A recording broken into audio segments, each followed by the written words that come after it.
ഇതൊരു നാടകമാണോ? നാടകത്തിന് രണ്ട് തിരക്കഥകളുണ്ടോ? ഛത്തീസ്ഗഡിന് വേണ്ടി ഒരു തിരക്കഥ, കേരളത്തിന് വേണ്ടി ഒരു തിരക്കഥ. ആ രീതിയിലാണോ ഇപ്പോൾ കാര്യങ്ങൾ മാറുന്നത്? ഛത്തീസ്ഗഡിന് വേണ്ടിയും കേരളത്തിന് വേണ്ടിയും രണ്ട് തിരക്കഥ ആടിക്കൊണ്ടിരിക്കുന്നത് കോൺഗ്രസ് ആണ്. അതിന്ന് കുറച്ച് വ്യക്തമായിട്ടുണ്ടാകുമല്ലോ ഡോക്ടർ അരുണിനും ഇരിക്കുന്ന എല്ലാവർക്കും, പിയാസുനിലും ഒക്കെ കണ്ടു കാണുമല്ലോ. ഛത്തീസ്ഗഡിൽ ഇന്ന് ഒരു വലിയ പ്രതിഷേധ റാലി, ഒരു കോലവുമൊക്കെയായി പിടിച്ച് ഒരു കോലം കെട്ടൽ നമ്മൾ കണ്ടു. അത് ഛത്തീസ്ഗഡ് കോൺഗ്രസിന്റെ വകയാണ്. അതിന്റെ മുൻനിരയിൽ കേരളത്തിൽ നിന്ന് രാജ്യസഭയിലേക്ക് പോയ ജെബി മേത്തർ MP ഉണ്ടായിരുന്നു. അപ്പോൾ നേരത്തെ പിയാസുനിൽ സൂചിപ്പിച്ച ബാലെ പരാമർശം അവിടെയായിരിക്കും യോജിക്കുക. ഒരു കോലവുമൊക്കെയായി ഉറഞ്ഞു തുള്ളി വരുന്നുണ്ടായിരുന്നു. പക്ഷേ ഒരാഴ്ച എടുത്തു ആ ഉറഞ്ഞു തുള്ളലിന്. ഇവിടെ നാടകം കളിക്കുകയാണെന്ന് ഞാൻ കരുതുന്നില്ല. ഇപ്പോൾ UDF MPമാരായാലും ഇടത് MPമാരായാലും BJP ആയാലും കന്യാസ്ത്രീകളുടെ മോചനത്തിന് വേണ്ടി ശ്രമിക്കുന്നുണ്ട് എന്നതൊരു യാഥാർത്ഥ്യമാണ്. കേരളത്തിൽ നിന്നുള്ള BJP നേതൃത്വം അതിനുവേണ്ടി അനൂപ് ആന്റണിയെ ആദ്യം അയക്കുന്നു. സംസ്ഥാന ജനറൽ സെക്രട്ടറി അനൂപ് ആന്റണിയാണ് ഛത്തീസ്ഗഡിൽ ആദ്യം എത്തുന്നത്. അതിനുശേഷമാണ് UDFന്റെ പ്രതിനിധി സംഘം എത്തുന്നത്. അതിനുശേഷം വൈകുന്നേരത്തോടുകൂടി ഇടത് MPമാരുടെ സംഘവും എത്തുന്നു. അങ്ങനെയാണ് ഇപ്പോൾ അവിടെ പ്രവർത്തിക്കുന്നത്. അതിൽ രാഷ്ട്രീയത്തിനപ്പുറം ഈ മൂന്ന് കൂട്ടരും ശ്രമിക്കുന്നത് കന്യാസ്ത്രീകൾ ആ തടങ്കലിൽ നിന്ന് പുറത്തേക്ക് വരിക എന്ന ഒറ്റ ലക്ഷ്യത്തോടു കൂടിയാണ്. ഞാൻ അങ്ങനെയാണ് മനസ്സിലാക്കുന്നത്. രാഷ്ട്രീയത്തിനപ്പുറം അവിടുത്തെ ലക്ഷ്യമെന്ന് പറയുന്നത് ഒന്നാണ്. ഇവിടെ തെറ്റിദ്ധാരണയുടെ പുറത്താണ് കന്യാസ്ത്രീകൾക്കെതിരായ നടപടി എന്നത് ഇപ്പോൾ സംസ്ഥാനത്തെ BJPയിൽ രണ്ട് തരത്തിലാണ് അഭിപ്രായം വരുന്നത്. അതുപോലെ തന്നെ ഛത്തീസ്ഗഡ് BJPയുടെ നിലപാട് മറ്റൊന്നാണ് എന്ന് നിങ്ങൾ പറയുമ്പോഴും ഇവിടെ ഇന്ന് BJPയുടെ സംസ്ഥാന അധ്യക്ഷൻ രാജീവ് ചന്ദ്രശേഖർ പറഞ്ഞത് തെറ്റിദ്ധാരണയുടെ പുറത്താണ് ഈ നടപടി എന്നത്. മാർ ആൻഡ്രൂസ് താഴത്തിനെ കണ്ടതിന് ശേഷം നടത്തിയ പ്രതികരണത്തിൽ അങ്ങനെയാണ് അദ്ദേഹം രാവിലെ പറയുന്നത് ഞാൻ കേട്ടത്. മാത്രമല്ല മാർ ആൻഡ്രൂസ് താഴത്ത് ഈ പ്രശ്നത്തിൽ വലിയ രീതിയിൽ പ്രതിഷേധം ആദ്യം ഉയർന്നത് തൃശൂർ അതിരൂപതയുടെ ഭാഗത്തു നിന്നാണ്. തെരുവിലേക്ക് ഇറങ്ങിയുള്ള പ്രതിഷേധം നമ്മൾ ആദ്യം കാണുന്നത്. അപ്പോൾ സഭയുടെ പ്രതിഷേധം എന്താണ്, അല്ലെങ്കിൽ സഭയ്ക്കുണ്ടായിരിക്കുന്ന മാനസിക ബുദ്ധിമുട്ട് എന്താണ് എന്നത് എല്ലാ രാഷ്ട്രീയ പാർട്ടികളും തിരിച്ചറിയുന്നുണ്ട്. അതുകൊണ്ടാണല്ലോ വോട്ട് ബാങ്ക് എന്നത് ഒരു ഭാഗത്ത് നിൽക്കുന്നുണ്ട്. എന്നാൽ പോലും എല്ലാവരും ഇടപെടുന്നത് കന്യാസ്ത്രീകളുടെ മോചനത്തിന് വേണ്ടിയാണ്. അതിലിപ്പോൾ ഇന്ന് സംഭവിച്ചിരിക്കുന്ന കാര്യങ്ങൾ എന്താണ് എന്നത് കൂടി നമ്മളൊന്ന് നോക്കണം.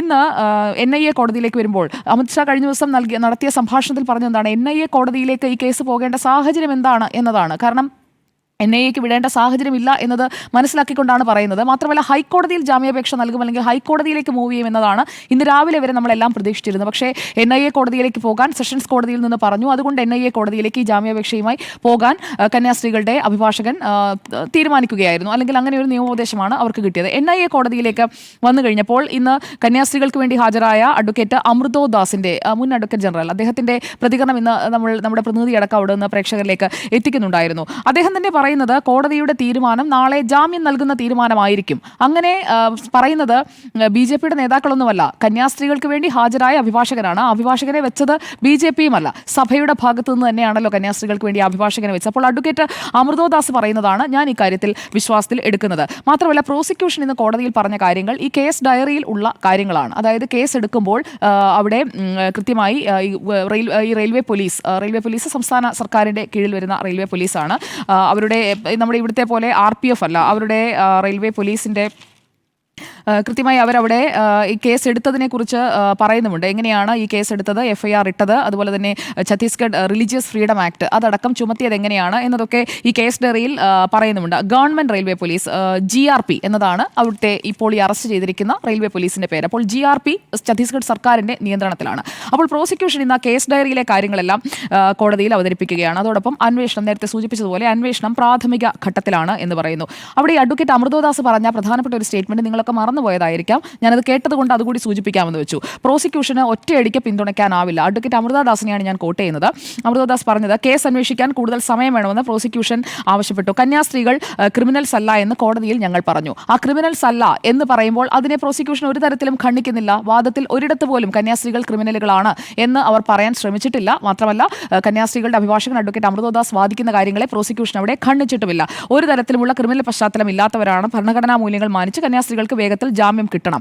ഇതാണ് ഈ കന്യാസ്ത്രീകളുടെ അഭിഭാഷകൻ അഡ്വക്കേറ്റ് അമൃതോദാസ് വാദിച്ചതിന്റെ ഒരു രത്ന ചുരുക്കം. ഇതിനെ ഒരു ഘട്ടത്തിൽ പോലും പ്രോസിക്യൂഷൻ എതിർത്തിട്ടില്ല എന്നത് ആ കോടതിയിൽ നടന്ന വസ്തുതയാണ്.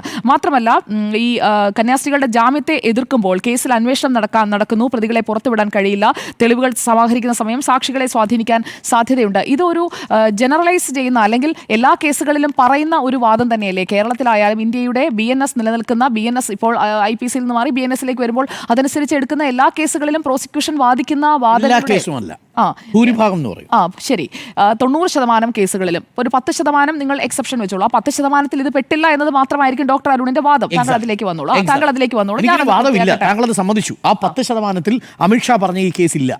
ശരി, ഞാനൊന്ന് പറഞ്ഞു പൂർത്തിയാക്കിക്കോട്ടെ. ഇതിൽ അമിത്ഷാ പറഞ്ഞ കേസുണ്ടോ ഇല്ലയോ എന്നത് കോടതിയിൽ വാദം പൂർത്തിയായിട്ടുള്ളൂ. അതിനു മുൻപ് ജഡ്ജ്മെന്റ് പറയാൻ താങ്കൾ ആ ജഡ്ജിയുടെ ജോലി കൂടി എടുക്കേണ്ട, അത് അദ്ദേഹം ചെയ്തോട്ടെ. ഛത്തീസ്ഗഡിൽ ബിലാസ്പൂരിലെ NIA കോടതി നാളെ പറയാൻ പ്രത്യേകിച്ച് അമിത്ഷായുടെ ഉപദേശം ആവശ്യമില്ല, അത് സ്വാഭാവിക നടപടിയാണ്. ഡോക്ടർ അരുൺകുമാർ, നിങ്ങൾക്ക് അമിത്ഷായെയോ അല്ലെങ്കിൽ RSSനെയോ BJPയോ ഒരിക്കലും അംഗീകരിക്കാൻ കഴിയില്ല എന്ന വസ്തുത മനസ്സിലാക്കിക്കൊണ്ട് തന്നെയാണ് ഞാൻ ഈ ചർച്ചാവേദിയിൽ താങ്കൾക്കൊപ്പം ഇരിക്കുന്നത്. താങ്കളുടെ ആ സർട്ടിഫിക്കറ്റ് അവർക്ക് ആവശ്യവുമില്ല. മൂന്നാം ഊഴത്തിലേക്ക് അവരെത്തിയത് താങ്കളുടെ ആ വിലയേറിയ സർട്ടിഫിക്കറ്റ് കൊണ്ടുമല്ല. അപ്പോൾ നമുക്ക് വിഷയത്തിലേക്ക് വരാം. ഇവിടെ ഡൽഹിയിൽ ഇന്ന് ഛത്തീസ്ഗഡ് മുഖ്യമന്ത്രി വിഷ്ണു ദേവ്സായ് കേന്ദ്ര ആഭ്യന്തരമന്ത്രി അമിത്ഷായെ അവിടെ പാർലമെന്റിലെ ഓഫീസിൽ വന്നാണ്, അല്ലെങ്കിൽ പാർലമെന്റിൽ വന്നാണ് ആ കൂടിക്കാഴ്ച നടക്കുന്നത്.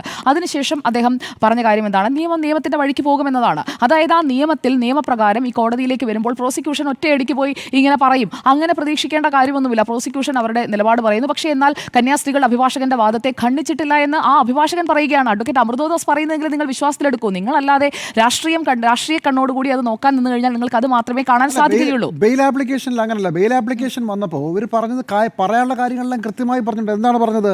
ഇത് മതപരിവർത്തന ബന്ധപ്പെട്ട വിഷയമാണ്. കന്യാസ്ത്രീകൾ കുട്ടികളെ നിർബന്ധിച്ച് മതം മാറ്റാൻ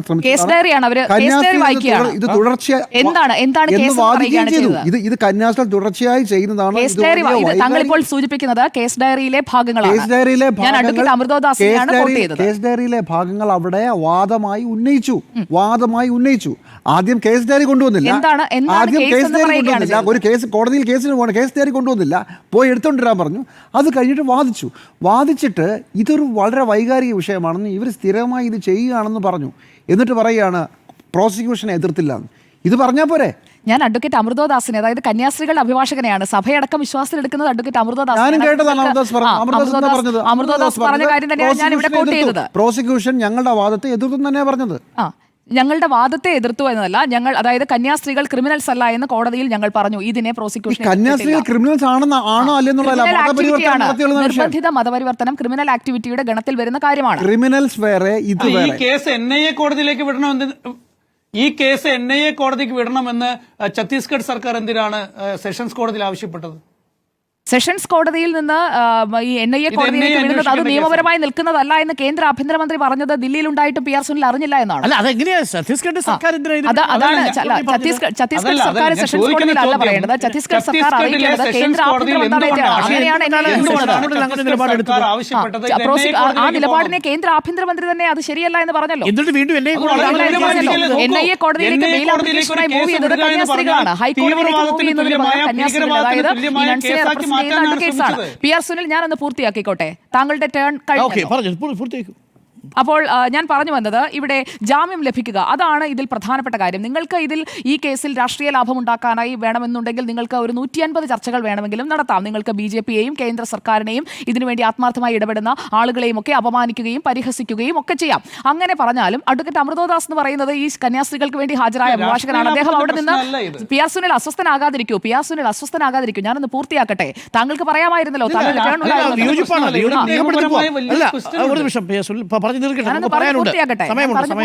താങ്കൾ അസഹിഷ്ണുത. അപ്പോൾ കന്യാസ്ത്രീകൾക്ക് വേണ്ടി അഭിഭാഷകൻ മുന്നോട്ട് വെച്ച വാദഗതികളെ പ്രോസിക്യൂഷൻ എതിർത്തോ? PR സുനിലും ആ നിയമ നടപടികളൊക്കെ കണ്ടിട്ടുണ്ടാകുമല്ലോ. ഞാൻ എന്തായാലും അത് നിരീക്ഷിക്കുകയും അവിടെ ഉണ്ടായിരുന്ന ആളുകളോട് ചോദിച്ചു പറയട്ടെ. ഈ പ്രോസിക്യൂഷൻ കന്യാസ്ത്രീകൾക്ക് വേണ്ടി അഭിഭാഷകൻ മുന്നോട്ട് വെച്ച വാദഗതികൾ ഏതെങ്കിലും പ്രോസിക്യൂഷൻ അവിടെ ശക്തമായി എതിർക്കുകയും അങ്ങനെയല്ല ഇങ്ങനെയാണ്, അങ്ങനെ വാദം നടക്കുമല്ലോ, വിശദമായ വാദത്തിനിടയിൽ അങ്ങനെ ഒരിക്കലെങ്കിലും പറഞ്ഞോ? ഒരിക്കൽ പോലും പറഞ്ഞിട്ടില്ല. പിന്നെ രണ്ടാമത്തെ കാര്യം, ഇവിടെ നിങ്ങൾ നേരത്തെ പറയുന്നുണ്ടായിരുന്നു, ജിമ്മി ജെയിംസ് നേരത്തെ പറയുന്നുണ്ടായിരുന്നു, സാങ്കേതികമായിട്ടുള്ള നടപടികൾ എന്നുള്ളതിനെ. ആ സാങ്കേതികമായിട്ടുള്ള നടപടികൾ അത് ഏത് കേസിലായാലും പൂർത്തിയാക്കുമെന്നേ. അത് ആ രീതിയിൽ തന്നെയാണ്. അതിന് അവിടേക്ക് പോയ BJP ജനറൽ സെക്രട്ടറി അനൂപ് ആന്റണിയെയും ഷോൺ ജോർജിനെയും ഒക്കെ പരിഹസിക്കുന്ന ഒരു കാര്യമില്ല. അല്ല, സാങ്കേതികമായി സ്വീകരിക്കേണ്ട പ്രോസിക്യൂഷന്റെ ഭാഗത്ത് നിന്ന് നിങ്ങൾ ഈ കേസെടുത്തത്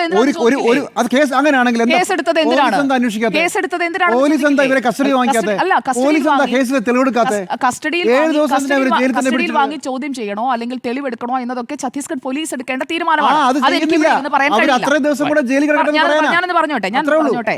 ഈ മതപരിവർത്തന നിരോധന നിയമത്തെക്കുറിച്ച് നിങ്ങളൊക്കെ വലിയ ആവേശം കൊള്ളുമ്പോൾ, ഈ മതപരിവർത്തന നിരോധന നിയമം കൊണ്ടുവന്ന അജിത് ജോഗിയുടെ പിന്മുറക്കാർ ഇപ്പോൾ ഇന്നുകൂടി നടത്തിയിരിക്കുന്ന പരാമർശം എന്താണ്?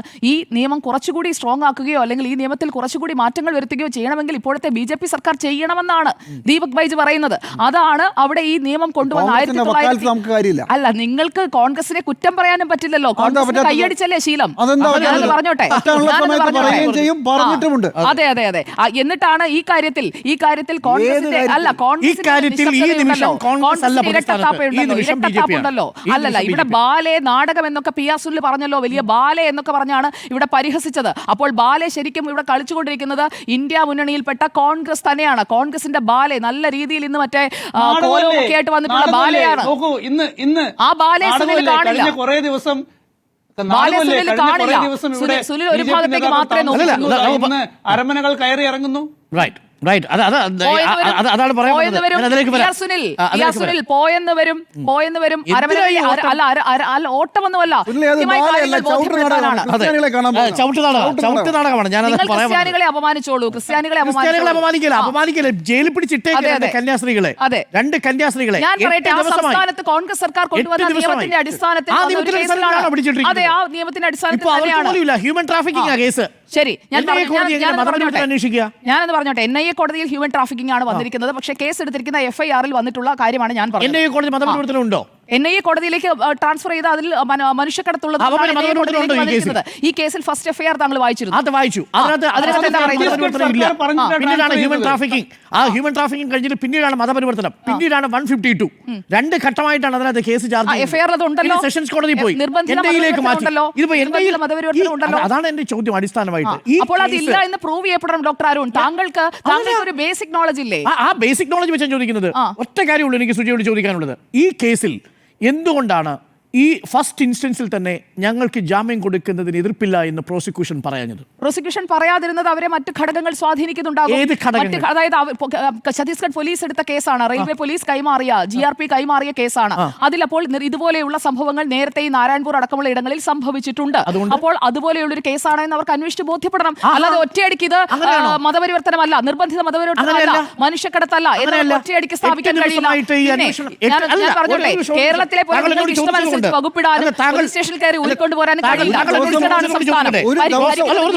ഈ പ്രോസിക്യൂഷൻ ഭാഗം അഭിഭാഷകൻ പ്രങ്കുഷ് മിശ്ര നമ്മുടെ ബൈറ്റിൽ തന്നൊരു വാചകം ഉണ്ടല്ലോ. എന്താ പറഞ്ഞത്? സ്ത്രീകൾക്ക് ഒരു കാരണവശാലും ജാമ്യം കൊടുക്കരുത്. ഇതിന് രണ്ടാമത്തെ എന്താ, ഇത് മതപരിവർത്തനവുമായി ബന്ധപ്പെട്ട വിഷയമാണ്. ഉന്നയിക്കുന്ന എവിടെ അറിയാമോ? NIA കോടതിയിലാണ്. അഭിഭാഷകനാണോ ജെമി ജെയിംസ്? എന്താണ് ആ ബൈറ്റിൽ വന്നയാൾ? പ്രോസിക്യൂഷൻ അഭിഭാഷകനാണ്. അദ്ദേഹം അപ്പിയർ ചെയ്തതായിട്ട് എനിക്കറിയില്ല. അദ്ദേഹം അപ്പിയർ ചെയ്തിട്ടുണ്ട്. അദ്ദേഹം അപ്പിയർ ചെയ്തു. നമുക്ക് വന്നിരിക്കുന്ന ഫസ്റ്റ് ബൈറ്റുകൾ വന്നിരിക്കുന്ന ഒന്നാണ്. മാത്രമല്ല ഇത് വൈകാരിക വിഷയമാണ്. എന്നിട്ട് കേസ് ഡയറി തുറന്ന് വായിക്കുകയാണ്. ഇത് പൂർണ്ണമായുള്ള കേസുകൾ. സെഷൻസ് കോടതിയിൽ പറഞ്ഞ എല്ലാ വാദങ്ങളും ഇന്ന് NIA കോടതിയിൽ ഉന്നയിച്ചില്ലേ? കേസ് ഡയറിയാണ് അവിടെ ഞാൻ ചോദിക്കട്ടെ, കേരളത്തിൽ നിങ്ങൾ പല കേസുകളിലും മാറ്റി പറയുന്നത് പോലെയല്ല, അവർ പറഞ്ഞ അതേ കാര്യങ്ങൾ തന്നെ അവർ റീറ്ററേറ്റ് ചെയ്തു. അല്ലല്ല, അമിത്ഷാ നിങ്ങൾക്ക് ഇപ്പോൾ അതങ്ങ് സമ്മതിച്ചു തരണമായിരിക്കും. ഡോക്ടർ അരുൺ, ഞാൻ പൂർത്തിയാക്കിക്കോട്ടെ. അമിത്ഷാ പറഞ്ഞതനുസരിച്ച് ജാമ്യം കിട്ടുമെന്ന് പറഞ്ഞതിന്റെ വിധി വരുന്നതിന് മുൻപ് തന്നെ കിട്ടില്ല എന്ന് ഉറപ്പിക്കുന്നത് എന്തിനാണ്? നാളെ വിധി വരട്ടെ, കോടതിയാണ് തീരുമാനിക്കുന്നത്, അല്ലാതെ രാഷ്ട്രീയക്കാരല്ല. ഇവിടെ നാടകം കളിക്കുന്നത് ഇവിടുത്തെ രാഷ്ട്രീയക്കാരും പിന്നെ കുറച്ച് മാധ്യമ പ്രവർത്തകരുമാണ്. അത് ജനങ്ങൾക്ക് ബോധ്യമായിട്ടുണ്ട്.